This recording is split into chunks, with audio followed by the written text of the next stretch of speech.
Period. Would you still support him as president? You have to think about it. Really tough you have to think about whether or not you would support a racist. Really? That's Kris Kobach, a 2020 Senate candidate, a former Kansas Secretary of State.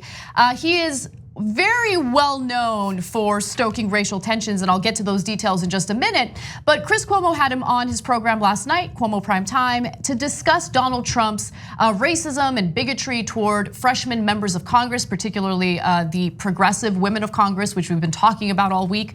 And Kris Kobach, of course, is a racist himself, so of course he's gonna defend Donald Trump, and you're about to see that in this next clip.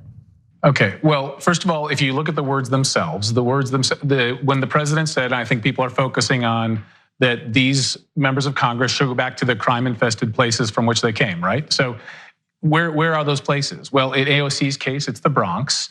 In Tlaib's case, it's Detroit. And in Omar's case, it is originally Somalia. Those are all crime-infested places. And in Somalia's instance, there's terrorism too. So it's a fact. He's just, to simply state that fact is not racist. So Cuomo closed his eyes like he was trying not to hit him. That's so funny because I have an earpiece, obviously, so I can communicate with the control room throughout the show. And Brett Ehrlich was like Cuomo's face. So you guys are on the same wavelength. So Kris Kobach, watching this segment before my appearance on Cuomo's show yesterday was frustrating because I wanted to be part of this conversation. But look, Kris Kobach is well known for his race politics. In fact, so well known that even the editorial board at the New York Times wrote a scathing op-ed about him when he was running to be governor of Kansas. So there's the headline, Kris Kobach is the GOP at its worst. In his race to be Kansas's next governor, which luckily he lost, Kobach represents the ugliest part of today's Republican Party. He also sounds a lot like the president.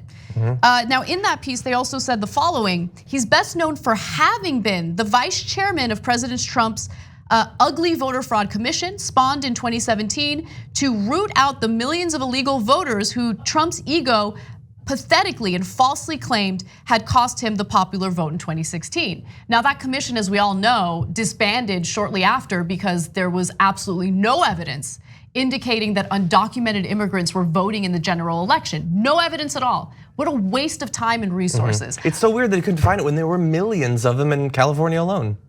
That's so weird. It's so crazy. I mean, Trump is so thin-skinned, can't accept the fact that 3 million more people voted for Hillary Clinton as opposed to Trump, which really highlights our issue with the Electoral College. But anyway, jump in, John. What do you make of all this? Why are they?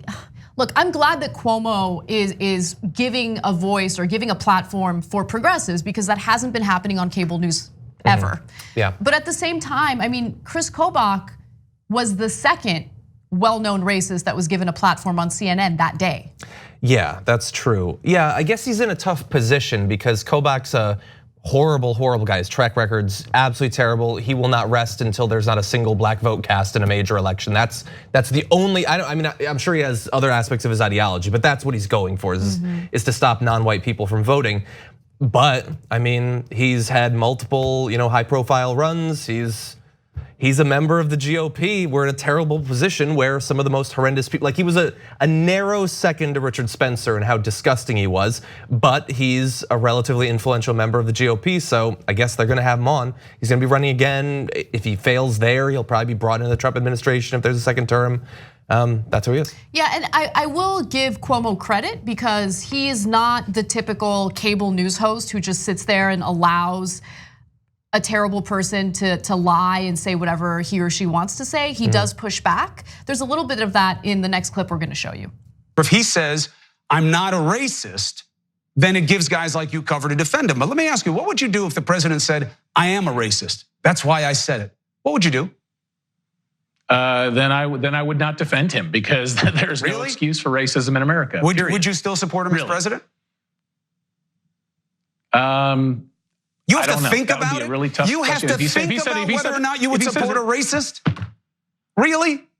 I'd have to know who was running against him. A racist? Look, An If he said he admitted was a racist, racist, you'd have probably to not. know Of course, more? I mean, you're making. Chris, come on, man. It can't be that partisan. No, these are ridiculous hypotheticals because of the It's people running ridiculous against that it him took you right that now. long to answer it.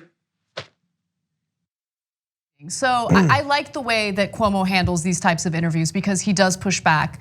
At the same time, I want to do even more pushing back, given what we know about Koback and his record. So in that last clip we showed you, he said that there's no excuse for racism in America, except he is racist himself. And the efforts that he participated in really bear that out. When it comes to fear-mongering about immigration, again, I'm going back to the New York Times editorial board and the piece they wrote about him.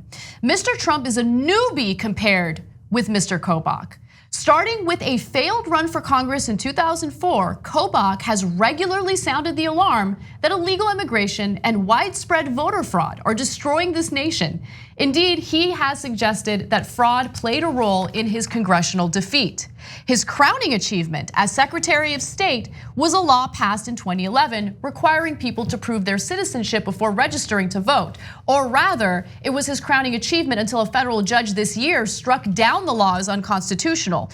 In the course of that case, Kobach so violated basic courtroom rules that he was held in contempt and, among other humiliations, ordered to take 6 hours of legal education. This is an individual who went to Yale Law School and had to be punished for, the fact that he was violating basic courtroom rules. It's a classic nature versus nurture dilemma. He also got a kick out of indulging the dark fantasies of on his talk show, such as the 2014 caller fearful that the immigration policies of the then President Barack Obama would lead to ethnic cleansing of whites. So he would have people, people would call in and he would entertain the idea that Obama was trying to ethnically cleanse whites in America. So, what did you think he was gonna say? In response to Trump? Of course he's gonna defend him. I will never understand how a party and this side of the political spectrum that implies that they are strong and the lefty guys are weak are terrified that they're all going to be murdered. Like if I came on the damage report every morning and I was like, we got a lot of news we're gonna get to, but first of all, I think badgers are coming for me. You would not think of me as an alpha male, but these guys are terrified always that every person that looks like me is gonna be murdered. I think that's a likely outcome. To be so crippled with irrational fear is not a position of strength. Also, just going back to the first story we did today where we talked about Steny Hoyer, we need to follow the rules and we can't call the president racist because that's against the House rules. Like, is that what you're afraid of? Right? Like, Steny Hoyer might start killing white men. Right, exactly. That's the point that I'm trying to make. He's an intimidating man. In this age of unbelievable and almost unmitigated weakness on the Democratic side, really you're gonna try to make the argument that Democrats are pushing for ethnic cleansing? Yeah, they are. And he was also gonna take all your guns, and how did that work out? Like all these bold predictions, if they don't come true, it doesn't matter, they don't learn anything.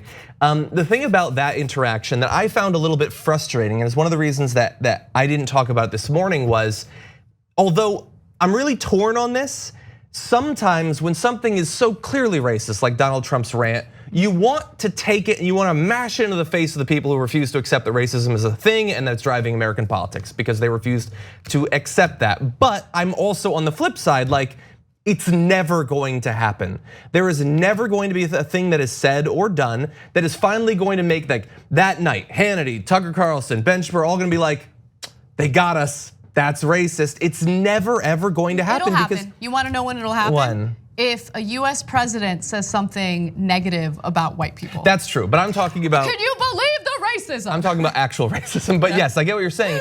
Because the thing is, it's fundamentally disingenuous when we ask Kris Koback or insert whoever, was that racist? And he responds with no, when what he means is, I don't care about racism. It's not an issue. Is it a coincidence that all of these people who just happen to never see things as racism also don't think that it exists? And if it does exist, it's an issue. Like, to think that that's not biasing their response, they will never admit it because they don't care.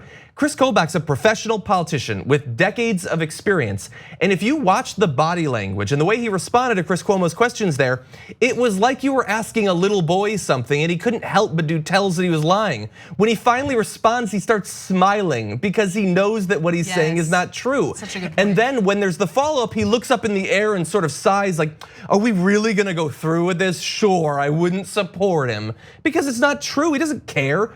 Of course he would support Donald Trump if he was a racist. The percentage of Republicans who would support him would maybe go down by a percentage point if he came out and said, I'm a racist. It wouldn't matter at all. You're absolutely right. All of this is ridiculous, and I understand why people like Chris Cuomo and even myself at times will try to get them to say that because we care about this issue so much that we just want to finally have it break through for them. But it's not gonna happen. Not gonna happen. Not because they don't accept that it's happening, but because they don't care if it's happening. Thanks for watching this free clip of the Young Turks. Don't forget to become a TYT member today. For more exclusive content, join now at tyt.com/join.